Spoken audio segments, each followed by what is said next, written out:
Hello again. I want to talk to you about discussion board exercises and the Socrates or the Plato readings, especially the one in the textbook with the questions that are kind of discussion board type questions, but I'm asking you to submit them to me as a document or a PDF instead of doing a discussion board this week. And here's why. So this first week's discussion board that we finished, please go back and read my comments wherever they are. I couldn't comment on everybody's, and I want to make some general comments at the end of this short video. Some things to think about that apply to really kind of across the board a lot of people, things that a lot of people deal with and address. But before that, I want to explain. So this week's discussion board, week one, or I should say not week two, but week one discussion board, pretty much if you did it, you're going to get full credit. I take the first one kind of like your syllabus and other introductory information quiz where you have unlimited time, you can retake it. I want you to get it right. Part of that is to make sure you look at the syllabus and the general instructions on discussion boards.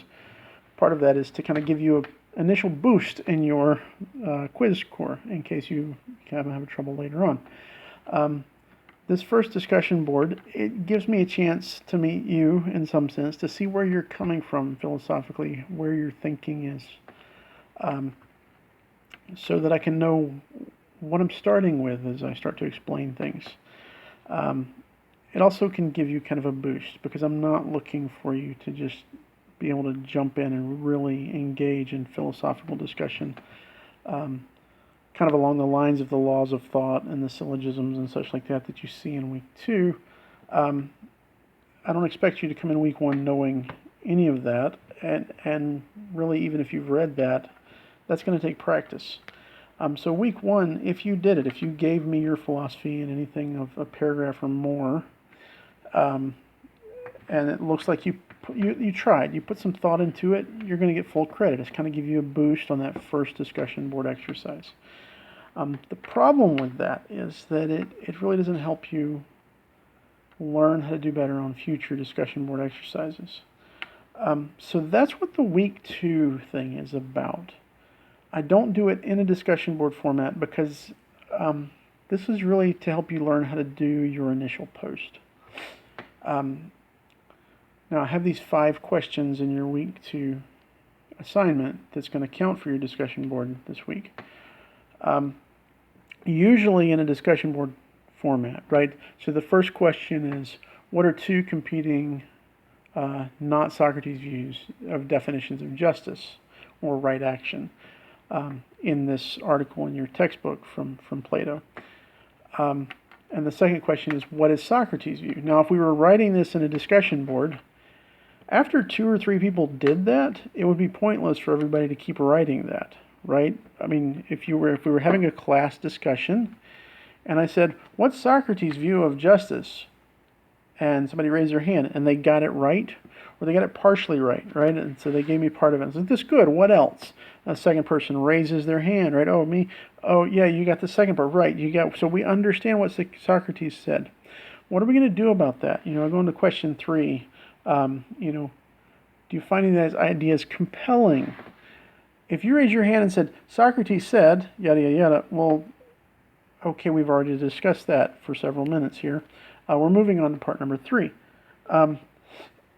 Usually in a discussion board, there may be parts like this 1 and 2, where the first part, once it's answered, it's answered. I don't need all, 20 some odd people in the course to answer me on what is Socrates' view in a discussion board. Now this week, I wanted to make sure each of you looked at this and tried to find it. I didn't want somebody to kind of fudge and say, oh, well, if the first 3 people answer it, I don't have to worry about that. I can go on and talk fluff about the other parts.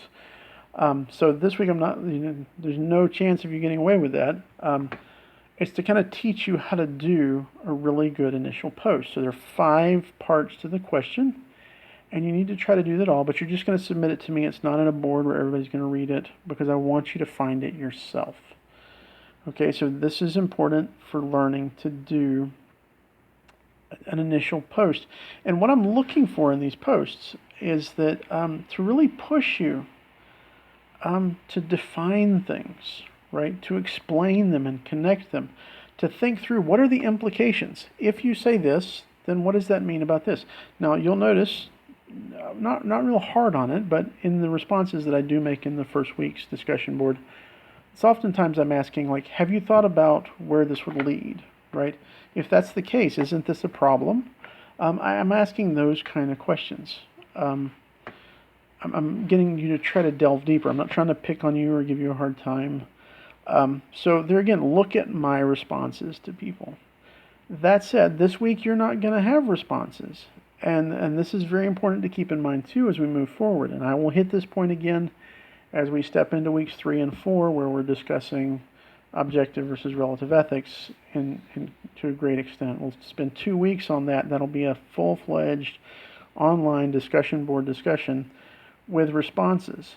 For this first week, a lot of you just responded, "That's great, I like your philosophy. That's well said. Thank you for sharing." Those are nice and polite, but understand when we get into week 3 and 4 and further on throughout the semester, when it's time to respond, like you make your initial post is going to be something along the lines of what you're doing this week that you're turning in to me separately, not on the board. Okay, your initial post will be longer, 2 or 3 paragraphs, whatever, maybe just one really big, solid, concise, meaty paragraph. But when you respond to others, in future posts, when it's time to respond, if you just say, "Hey, I like what you said," just like I said in the general instructions, that's not going to count. So, if I say there are 4 responses this week required, or 4 or 8 posts required over the next 2 weeks, and you give me one like really meaty initial post where you delve into some of the issues, and then 3, 4, 6, 8 times you say, "Hey, well done, I like what you said. Oh, I kind of agree with you." Or you just paraphrase, "Oh, I like that you said X, Y, and Z. That's really neat." Those aren't going to count. That's not a response.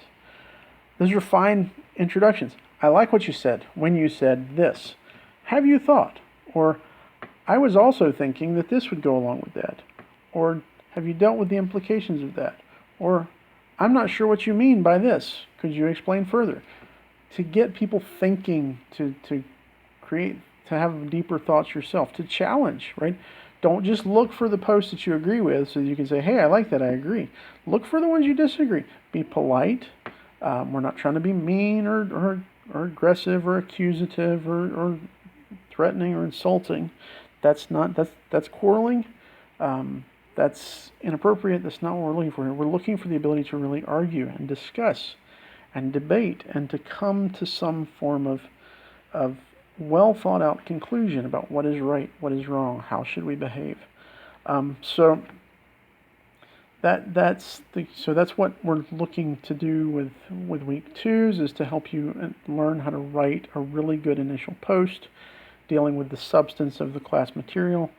Weeks 3 and 4 will really start delving into how to respond better to others, but recognize that the first week's discussion board, if you basically did give me a philosophy, I can tell that you put some thought into it, that you tried, you're going to get full credit. Week 2, I'm going to be a little tougher, but there's no response part. There's just your thing that you're submitting to me. The grade is going to be, do you actually engage the material? Can I tell that you read it? Can I tell that you struggled through it? That said, if you're reading and you're like not understanding, email me. So I don't understand this. Now, don't just email me and say, "I don't understand the reading." That doesn't help me. What part? Where did you get lost? What is challenging for you? Send me that so I can help you, because that's part of, that's why I'm here. That's why I'm the instructor, is to help you through this. Okay, so that said, I do want to challenge you as we move forward. The reason I'm putting so much emphasis on Socrates and Plato's writings, the Apology, and this first excerpt from the Socratic dialogue in part 1 of your text. As I begin to see some of your answers, I'll respond to those probably in a video to kind of lay out some things. or if somebody does a really good job, just be aware. I'll share that. I'm not going to share anything. If you share something personal, I'm not going to do that. But if anybody does a really good job of just kind of nailing the answers, then by the end of the week, I may share some of those with the class to say, here's kind of what I was looking for, so that people who didn't do quite as well can learn from that, without me having to respond to everybody privately. So that's going to be to kind of help you learn how to do these even better and how to begin to apply some of these ideas of laws of thought and sound reasoning. Because really, in truth, as I've been reading kind of the initial posts, there's a philosopher that talks about, in our postmodern context, really most of us have an ethic that's called, that's labeled, this is not an accusation or an insult, the person who kind of formulated it referred to, the group of people referred to it as emotivism. And they said that ethics is simply, to say something is right simply means I like that and I want you to like it too. And to say something is wrong simply means I don't like that and I don't want you to like it either. I think in our context, a lot of us kind of start to slip into that view of ethics. But I'm going to push back on that. I think that's really problematic. I'm going to often kind of push you to think about, what might Socrates say? Okay, well that'll be our kind of mantra. What might Socrates say in response? It's going to kind of guide some of the things that I ask, the questions I ask. Now, it's going to be annoying a lot of times. You're going to get annoyed. In the Apology, what's it about? Socrates got found guilty and put to death because he was an annoyance. He called himself the gadfly. He said he was annoying the horse of state, to kind of get the people of the state, of the city, his community, to do what was right, to understand what justice was. But I'm going to push you to define things. I'm going to challenge you to come up with clear thinking. If you make an argument that has holes in it, I'm going to point out the holes, and I expect you all to start pointing out the holes in each other's arguments. I'm going to ask you to, clarify your definitions. What do you mean by this? Some of you have already done that to you. Don't feel bad. Just means you were doing a good enough job already that I kind of wanted to push you to go a little deeper already. But that's going to become more commonplace, and that's what I hope you'll start to do with each other. Again, not in any kind of harsh way or critical way in the sense of being mean, but in a critical way in the sense of being academic and thoughtful and really being able to see, to question, a questioning way. What are you saying? Why do you say that? Does this have implications that are problematic? A lot of you talk about being happy. That's the big thing. Well, you're going to find next week for one of the readings that there are some people who certain things make them happy.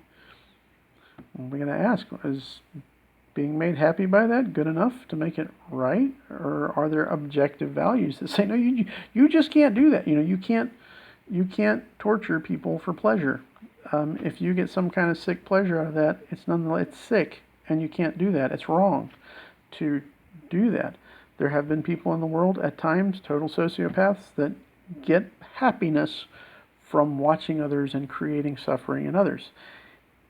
If happiness is the ultimate reality, if happiness is the ultimate good, on what basis can you say you can't do that?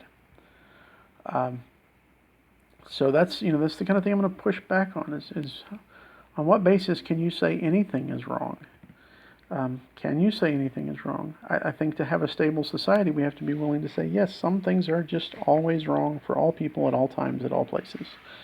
So that's where we're going. That's what Socrates is looking for in his discussions, is what is just, what is good, what is true. And we'll talk more about that really in future weeks, but that's what I want you to get into and really start thinking about, using those laws of thought, right? Where you need to define things, right? The law of identity. If I'm going to talk about, if I'm going to say this is, I'll hit this really quickly. Frequently in your posts so far, you'll say things, I want to do things to better myself. Well, realize that better is just a superlative form of good. It's more good. Better just means more good. So I'm going to make myself more good.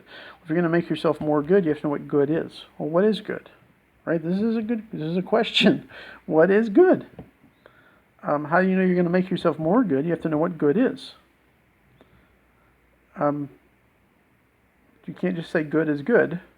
That's true, but it doesn't mean much to me or to anyone else. So we have to start asking ourselves, what is good? So a good watch. What's a good watch? Well, it's a watch that keeps time, and maybe it's one that's comfortable as well. We have these. It has a purpose, right? So a good watch is a watch that does a good job. Is effective at fulfilling its purpose. So a good car is effective at fulfilling its purpose as a car. So that means we have to think about what is the purpose. Is there a purpose innate in a thing or in a person? And what is that? And if we just say the purpose is to be happy, it's going to create some problems. So we've got to think these through. What is good? What is it? If you're going to say something is to make yourself better, then you got to know what good is. So those are the types of things we're looking at. You got to define things. The law of identity, right? The law of non-contradiction. We'll have debates in the week coming up where many of you will read Ruth Benedict's in week 3.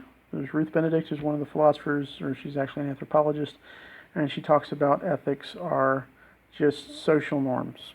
They're just basically customs of an area. There is no real right or wrong because every culture is different. It's all cultural. There's no real right or wrong. And then I'll ask you, so was it okay for the Nazis to exterminate 6 million Jews and millions of other people on the basis of the idea of improving the race and so trying to create the Superman and the perfect society? Was that good? Was that okay? And if you say, well, no, that's wrong, well, that's a contradiction. If you say there's no such thing as wrong, and then you say, well, yes, that's always wrong, that's a contradiction. So the law of non-contradiction, you can't say two things that are exact opposite and hold them both at the same time. The law of the excluded middle, something exists or it doesn't exist. A statement is either true or false. Oftentimes this one gets confusing. We won't do as much with this one. We're going to have enough on our hands with just the law of identity and the law of non-contradiction.